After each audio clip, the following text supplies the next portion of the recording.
alam mo, kapag bumalik ako sa mga alalang pagkabata ko sa probinsya, parang kahapon na ang lahat.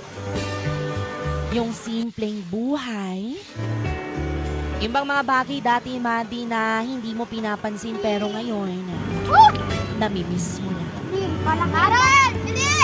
Tulungan ko siya ng palakihan tayo ng Madi, tuwing umaga, gising ka sa tilaok ng manok at hindi sa alarm clock.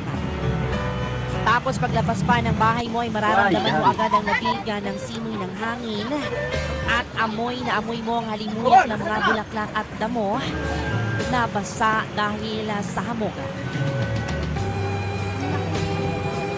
Yung tipong hindi mo na kailangan magmadali. Dati, yung bang walang cellphone na hawak-hawakan, kundi pamalo lang ni nanay kapag late ka ng gumising. Tapos, didiretso ka na lang sa taniman o kaya sa bukid. Tipong mag-harvest ka na lang ng prutas o gulay, mga kaibigan. Tapos babatuin natin yung kasin natin. Laging may mga alagang kambing o mga hayop, iba't ibang hayop pa yan. Kaya bago pa man makakain sa agahan ay kailangan mo munang unahin na pakainin ang mga alagang hayop na manok at baboy. Paunanin pa ang palakihan. Mga ng laro namin noon. Ayoko. Simple lang pero sobrang saya.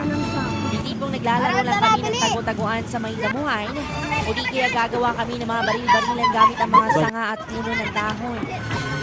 Di na kailangan ng gadgets noon, mga kaibigan, kasi sapat na ang kalikasan para mag-enjoy ka.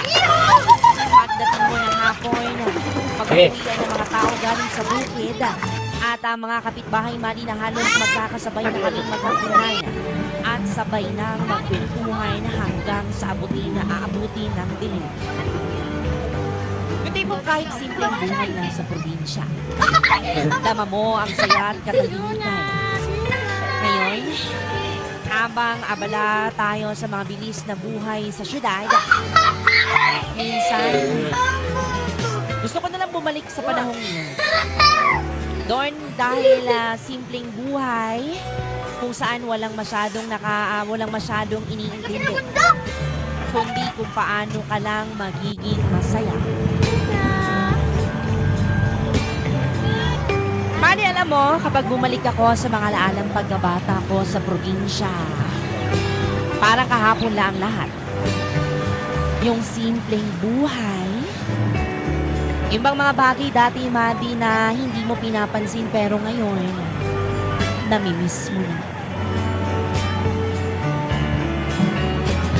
Madi, tuwing umaga, gigising ka sa tilaok ng manok at hindi sa alarm clock. Tapos paglabas pa ng bahay mo ay mararamdaman mo agad ang labigan ng simoy ng hangin at amoy na amoy mo ang halimuyak ng mga bulaklak at damo na basa dahil sa hamog. Yung tipong hindi mo na kailangan magmadali. Dati, yung bang walang cellphone na hawak-hawakan, kundi pamalo lang ni nanay kapag late ka ng gumising. Tapos, didiretso ka na lang sa taniman o kaya sa bukid.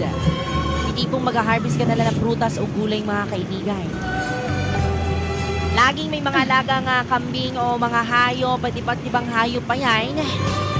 Kaya bago pa man makakain sa agahan ay kailangan mo munang unahin na pakainin ang mga alagang hayop na manok at baboy. Mga Madi, ang saya ng laro namin noon. Simple lang pero sobrang saya. Yung tipong naglalaro lang kami ng tagu-taguan sa may damuhan o di kaya gagawa kami ng mga baril-barilan gamit ang mga sanga at puno ng dahon. Di na kailangan ng gadgets noon, mga kaibigan, kasi sapat na ang kalikasan para mag-enjoy ka. Pagdating mo ng hapon, mag-uwian ng mga tao galing sa bukid at ang mga